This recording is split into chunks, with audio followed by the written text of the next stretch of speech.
Cześć, witajcie na moim kolejnym filmiku. Tym razem recenzja hotelu Alvor Bahia Resort. Przyleciałem tutaj z biurem podróży Ithaca na All Inclusive na 2 tygodnie, jest lipiec 2024. Zaraz pokażę Wam recenzję, tak jak na moim kanale pozostałe hotele zrecenzowałem, tak ten zrecenzuję. Czyli pokażę wszystko: pokój, formułę All Inclusive, wszystkie atrakcje jakie są w hotelu, samo otoczenie hotelu. Pokażę, co tu jest do zobaczenia, jak daleko jest do plaży, różne cenne informacje, przydatne porady. To, co się tutaj w tym filmiku konkretnie nie pojawi, to sama informacja o wypożyczeniu samochodu.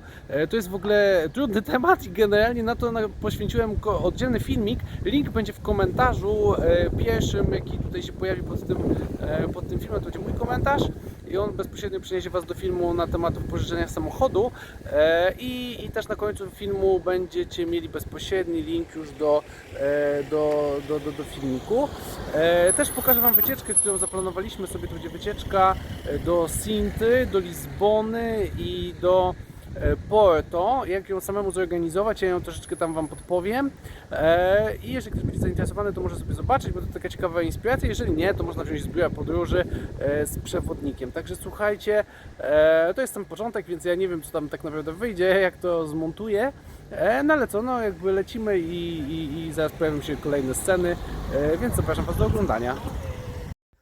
Dobrze, pierwsza rzecz, na którą oczywiście należy zwrócić uwagę będąc w Portugalii, to to, że tam są piękne plaże, tak? Czyli ocean, ten piękny piasek. Oni zresztą wygrywają różnymi plażami jakieś tam międzynarodowe konkursy na piękność plaży. I jeżeli chodzi o pobyt w hotelu Alvor Bahia, no to mamy do dyspozycji plażę Tres Hermanos, bodajże to się wymawia, która znajduje się gdzieś tak mniej więcej kilometr od hotelu. To jest taki kilometrowy spacer, który można sobie przejść. My go chodziliśmy piechotą, natomiast ten spacer nie jest łatwy, jak jest 30 parę stopni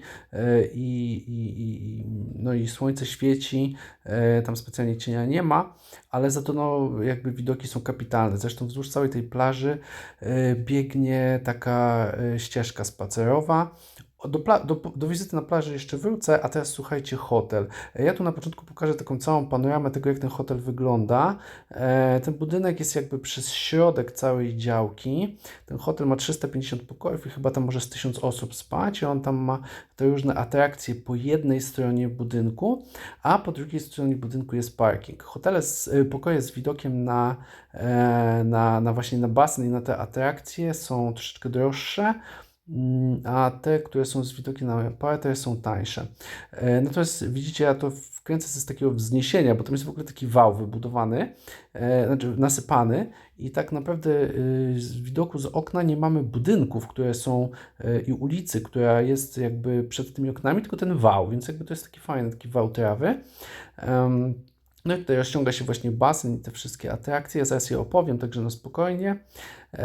I cóż, no i tutaj jakby no, te parasole, cień. Jeżeli chodzi o to, ilu ludzi tutaj w ogóle odpoczywało, no to tak naprawdę zawsze było takie prawie pełne obłożenie na tych leżaków i w sumie 100% w cień, tych, które miały cień i ten parasol, więc jakby miejsce z cieniem no, było takie, bym powiedział, ciężko osiągalne, tak? No jednak pamiętajmy, że 1000 ludzi jest w tym hotelu, a tych leżaków nie jest aż tak dużo, no ale z drugiej strony jakby słuchajcie, no jesteśmy w Portugalii, więc jakby to, co powiedziałem wcześniej, piękne plaże, tak? Po to tu przyjechaliśmy. Także no ten basen, no to wiadomo, tak jak mamy ochotę na chwilę wytchnienia od plaż, to wtedy możemy się na niego udać. No my tak chodziliśmy rano na plażę, wieczorem czy po południu na basen lub odwrotnie. Dobra, słuchajcie, te atrakcje, teraz tak, tu mamy Kids Club, tak, tu można oddać dziecku w jakichś tam godzinach otwarcia, natomiast tu nikt tych dzieci nie oddawał, przyznam szczerze. Ten budynek był jakiś taki gorący, ciepły, tam jakaś pani animatorka siedziała, ale no tam się za wiele nie działo, tak. Raz widziałem jakieś dziecko tam coś rysowało z tą panią i to właściwie tyle, to powiem szczerze, taka martwa strefa. Teraz tak, ten plac zabaw, no tu bawiły się dzieci i fajne jest to, że są właśnie te żagle, które dają cień. Ta konstrukcja jest dosyć spora, więc jakby te dzieciaki tutaj naprawdę miały frajdę.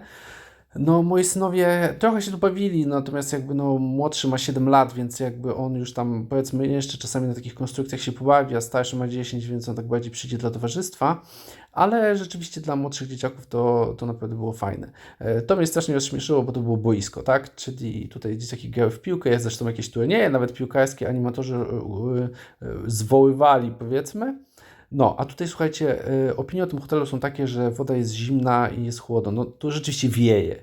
I jakby z tego wynika to, że ta woda się wychładza i rzeczywiście ta woda jest dosyć chłodna. Jak wyjdziemy z tej wody i jeszcze zawieje, to naprawdę to jest trochę tak jakby no nieprzyjemnie. Tak, no jesteśmy nad oceanem, więc ten wiatr jest chłodny. To nie jest taki ciepły wiatr, jak w Polsce się zdarza, gdy jest upał, tylko to jest taki naprawdę chłodny wiatr, tak?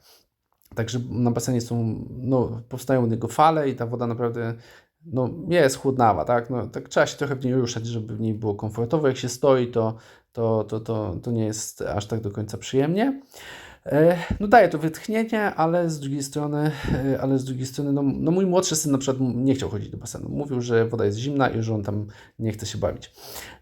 Także no jakby no jest jak jest. Natomiast słuchajcie, no basen jest tylko po to, żeby tak naprawdę trochę się popluskać, ale pamiętajcie, no plaża i ocean, tak? No to jest jakby coś, po coś się jedzie do Portugalii, a baseny fajniejsze są w innych miejscach. I te hotele właśnie z taką infrastrukturą są fajniejsze w Egipcie powiedzmy, czy w Turcji, tak? Czy w Grecji. No a no to ma ten basen jako taką formę dodatkową spędzenia czasu. Tu rzeczywiście ludzie odpoczywali, ale jednak jakby było chłodniej. Natomiast jest tutaj, słuchajcie, basen dla dzieci, taki malutki, z małą zjeżdżalnią, ale tu woda jest ciepła, on jest cieplejsza, ona nie jest ogrzewana, bo to nie tak działa, natomiast jakby tu no, ona się nagrzewa szybko od słońca, ten basenik jest dosyć płytki i przez to tu było komfortowo, tak? Tu moje dzieciaki lubiły siedzieć, lubiły się bawić i tu było fajnie, no tylko, że on jest malutki, tak? Natomiast jakby tych dzieci nie było aż tak strasznie dużo. Co mamy nad basenem? Mamy pool bar, tak? I tutaj jest ta oferta inclusive. Ja piłem wino, piwko, jakieś tam porto, gin z tonikiem, no fajne rzeczy. Można posiedzieć. Tutaj, ludzie się przygotowują, znaczy ekipa się przygotowuje do wieczornych animacji. Tu jest właśnie taka scena mała. I to są te rzeczy, które są nad basenem i właściwie to już jest wszystko z tego, co tu mamy. A te animacje wieczorne, no jakby tu było pełno ludzi, tak? Jednak wszyscy, którzy byli w hotelu, znaczy wszyscy, ogólnie nie, natomiast większość ludzi schodziła się z tych plaży, z basenów, z tych wszystkich rzeczy, po których się rozpraszała i chciała tu przyjść. No i tu było naprawdę tak przy tych stolikach, że ciężko palec wcisnąć. Animacje te w dzień, one były słabe, słuchajcie. Ci animatorzy naprawdę nie budowali relacji, no im się nie chciało. Lobby. Lobby w tym hotelu, ono wygląda trochę, słuchajcie, jak poczekalnia i trochę jak miejsce takie do przejścia, tak? Ale to nie jest takie lobby, które ja lubię, które tętni życiem, tak? W innych hotelach widziałem znacznie lepsze. Tu jest sklep, jakiś bar, natomiast ten bar mnie mega rozczarował, bo to jest bar, w którym nie działa formuła all inclusive. Przez to tu zwyczajnie było pusto, tak? Tu czasami ktoś gdzieś tam siedział, jakieś tam płatne drinki po 6 euro. Natomiast no wiadomo, jak ktoś ma all inclusive, to nie będzie kupował drinków za 6 euro, tak? Więc po prostu zwyczajnie tutaj nikt nie... No ludzie nie siedzieli, okazjonalnie się ktoś trafiał i tam zamawiał sobie jakiegoś drinka, ale raczej to było pusto i tu nie było życia, tak? To było tak po prostu taki marazm generalnie w całym tym lobby. Ludzie przychodzili, wychodzili, właściwie tam gdzieś przeszli w klapkach. Wracając do tych wizyt na plaży, słuchajcie, bo to jest w ogóle mega, że tu jest autobus, który jeździ tak mniej więcej co godzinkę na plażę i z plaży, więc jakby nie trzeba chodzić tego kilometra w pełnym słońcu. Znaczy, kilometr to nie jest dużo, umówmy się, ale z drugiej strony w pełnym słońcu nie każdemu się chce. Niektórzy mają małe dzieci, niektórzy są troszeczkę starsi, czy schorowani, więc jakby ten autobus był naprawdę super. Tam zawsze się znajdowało miejsce. On był raczej zapchany, ale to jest coś, co Wam mega polecam. Sorry, to ujęcie, że one są takie słabe. Natomiast byłem na motorówce. Ale to może jest piękne. Tych jaskiń. To jest kapitalna rzecz, każdemu to polecam. Nie wybraliśmy z hotelu, tylko wzięliśmy sobie, że tak powiem, wybraliśmy. Ja wrzucę link w ogóle w komentarzu. Było jakby lepiej w tej samej cenie. Uberem musieliśmy do Portimao dojechać. Dobra, a teraz dochodzimy do formuły tej all inclusive, śniadania. Na śniadaniach było codziennie to samo, więc jakby to, co tu widzicie, to jest codziennie takie to samo, natomiast ten wybór jest kapitalny i ta formuła All Inclusive była super. Ja byłem zachwycony. No tutaj taki tam brytyjski bufet, ale też pan właśnie smażył te naleśniki, jajeczka sadzone. Słuchajcie, zawsze było dużo owoców właśnie krojonych, czy w jakimś soku, produkty dla wegan, wegetarian, jogurty kokosowe, no naprawdę bajka. Właśnie masło, no płatki, te tosty do samodzielnego przygotowania, ale to też takie popularne jest dosyć. Pieczywo było bardzo dobre w ogóle, no wiecie, my jesteśmy Polakami tak naprawdę, więc Polacy mają wyszukany gust, jeśli chodzi o pieczywo, ono było dobre. Wędliny raczej były takie, bym powiedział, przeciętne. Ja jadłem tą taką alla mozzarella, ona była naprawdę kapitalna i ser żółty. Te napoje, kawa rozpuszczalna jest niestety tylko do śniadań. W barach jest z ekspresów ciśnieniowych, więc jest bardzo dobre i jest w formule All Inclusive zawarta. No i sok, słuchajcie, 100% do śniadania, codziennie pomarańczowy, także też naprawdę bardzo fajna rzecz.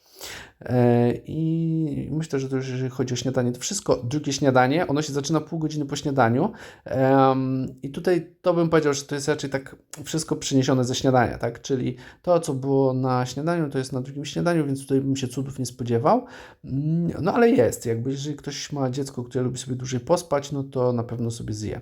Teraz obiad, słuchajcie, tutaj jeszcze raz taki rzut na bar. Aha, w ogóle restauracje są dwie, zielona i niebieska i do zielonej można wejść z dziećmi, a do niebieskiej przychodzą ludzie tylko bez dzieci, więc jakby tam jest ciszej i bardziej czysto.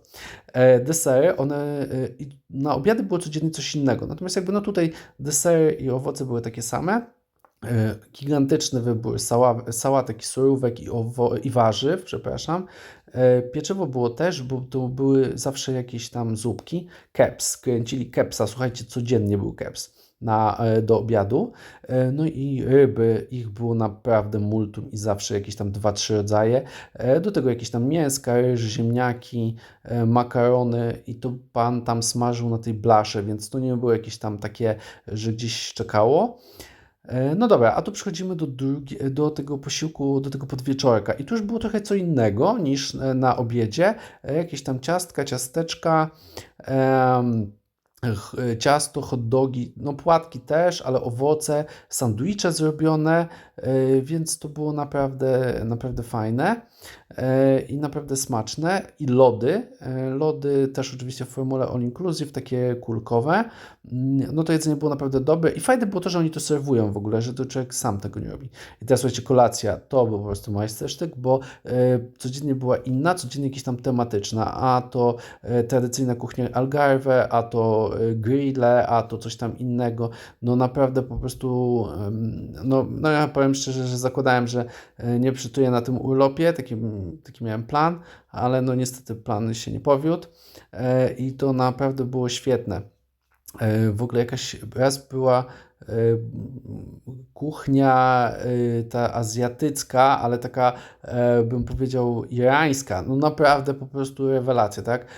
No małże, no naprawdę super, słuchajcie, te kolacje były, one były raz, że wyszukane, a dwa, że naprawdę bardzo dobrze zrobione, no ale jeżeli ktoś chciał coś bardziej tradycyjnego, to też mógł zjeść coś bardziej tradycyjnego, to nie tylko było tak, że były tam jakieś, nie wiem, ośmiornice, chociaż ośmiornice też były, ale też można było zjeść coś innego.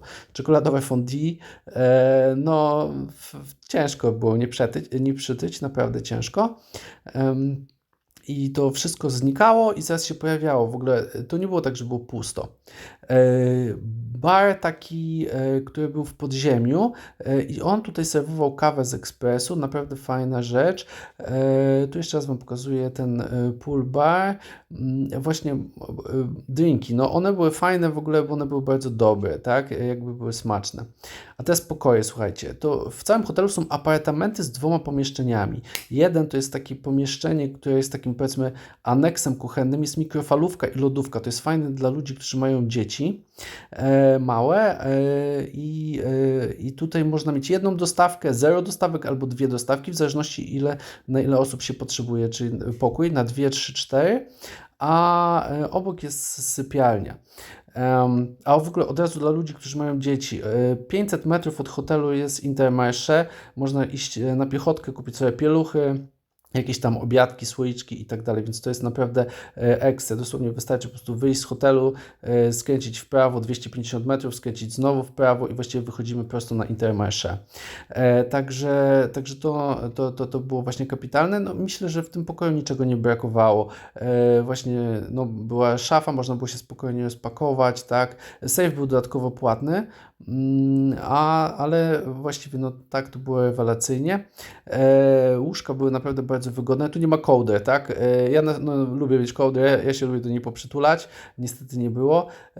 Były te prześcieradełka, no ale cóż, no to są niestety te południowe kraje, więc jakby tutaj pościel wygląda w ten sposób.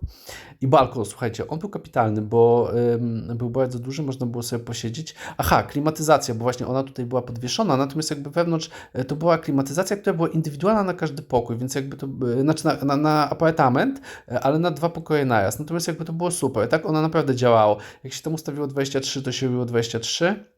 Toaleta, no jak toaleta, no po prostu pokazuje, że ona była czysta i naprawdę tutaj jej też niczego nie brakowało. Pani sprzątaczki czyściły w ogóle pokoje codziennie, więc jakby to było super. Wymieniały codziennie ręczniki, więc naprawdę wypas. Także poziom tego hotelu bardzo No i fajny. słuchajcie, doszliśmy do końca mojego filmiku, bo właściwie teraz kręcę już takie podsumowanie, gdzie mam wszystkie rzeczy nakręcone i co ja mogę powiedzieć? Tak naprawdę, że wymieniłem Wam wszystkie minusy tego hotelu, tej całej oferty, plusy też. Natomiast tak, pamiętajcie 2 rzeczy. Po pierwsze, jesteśmy w Portugalii i ja w zasadzie jechałem tutaj z takim nastawieniem na zwiedzanie, tak? Że trzeba zobaczyć Sintrę, trzeba zobaczyć Lizbonę. Jeśli się uda, to pojechać do Porto, trzeba zobaczyć te piękne plaże, ocean. I to wszystko jest naprawdę przepiękne, jest super. Jeżeli chodzi o hotel, no brakuje mu, tak, wielu rzeczy. Jeżeli go porównacie sobie z Turcją chociażby, czy nawet z greckimi hotelami, natomiast to chyba nie o to tutaj chodzi, nie? To nie chodzi o to, żeby przyjechać do Portugalii i spędzić tydzień czasu w hotelu, bo to nie jest celem. To tak naprawdę ja polecam Turcję. Generalnie jakby jestem zakochany w tych hotelach, które tam są, jeżeli chodzi o siedzenie w samym hotelu, tak? W złotej klatce na pustyni. I właściwie to tak trzeba to porównywać. Jeżeli chodzi o własną rękę, bo to też jest ważne, my to porównywaliśmy i tak naprawdę dla 4-osobowej rodziny lot tanimi liniami z Polski do Portugalii, ale z bagażem, plus wynajmowanie na bookingu noclegów, to się finansowo zwyczajnie nie spina, tak? Czyli oferta tak naprawdę i tak i przybiła to wszystko, bo mamy hotel, mamy pełne wyżywienie all inclusive, które jest naprawdę mega dobre, do tego ten basen, no jest jaki jest, dodatkowe atrakcje, które są wokół hotelu, one też można mieć tam jakieś zastrzeżenia do nich, natomiast one są, tak? A jak wynajmiecie sobie na bookingu jakieś mieszkanko czy cokolwiek innego, no to tego nie będziecie zwyczajnie mieć. Pojedziecie na urlop, będziecie od rana do wieczora gotować obiady, śniadania, kolacje, albo chodzić po restauracjach, no to też się nie zawsze udaje, tak? Jeżeli ktoś, kto ma dzieci, na to patrzy, no to tak naprawdę wie, że to nie do końca jest tak, że na śniadanko można sobie iść do śniadaniowni, a na obiad a na kolację do miejsca, gdzie dają fajne kolacje, no to po prostu trzeba mieć w ciągu pół godziny, tak? I trzeba dzień wcześniej iść do sklepu, zrobić zakupy i tak dalej. Ten urlop tak się trochę rozmywa, więc jakby ta oferta jest pod tym względem super, tak? Hotel jest super bazą wypadową do tego, żeby właśnie pozwiedzać, zobaczyć, żeby zobaczyć te fajne plaże, żeby tak jak my przejechać się motorówką, zobaczyć właśnie tą Sintrę, Lizbonę, Porto, żeby zobaczyć te piękne plaże, zobaczyć okolice i to jest naprawdę bomba. No a tak jak mówię, no hotel sam w sobie, żeby tu siedzieć, no okej, no może byłem w lepszych, ale jakby to nie był ten cel tej wycieczki, tak? Nie było to celem. Baza wypadowa rewelacyjna i dlatego też to polecam. Słuchajcie, subskrybujcie mój kanał, bo naprawdę warto, kolejne filmiki, kolejne hotele, będę robił kolejne relacje. No i przede wszystkim jak subskrybujecie, to ja widzę, że się komuś podoba, że kręcę i to jest takie dla mnie podziękowanie, więc jakby Was o to proszę. Także dziękuję tym, którzy dotarli do końca filmiku i mam nadzieję, że to mi się uda ogarnąć, żeby w linkach pojawił się film o wypożyczaniu samochodów w Portugalii, bo to nie jest łatwe, tak jak już gdzieś tam wspominałem. No, byłem w krajach, w których to się łatwiej robi, taniej i przyjemniej. I też drugi filmik, mam nadzieję, że mi się go uda nakręcić, właśnie z Sintra, czyli te piękne pałace z baśni, Lizbona i Porto, które zwiedziliśmy samochodem. No cóż, i do zobaczenia, zadawajcie mi pytania. Pamiętajcie, odpowiadam na tyle szybko, jak tylko mogę, ale to jest zawsze bardzo szybko i zawsze chętnie pomogę i podpowiem. Trzymajcie się, cześć!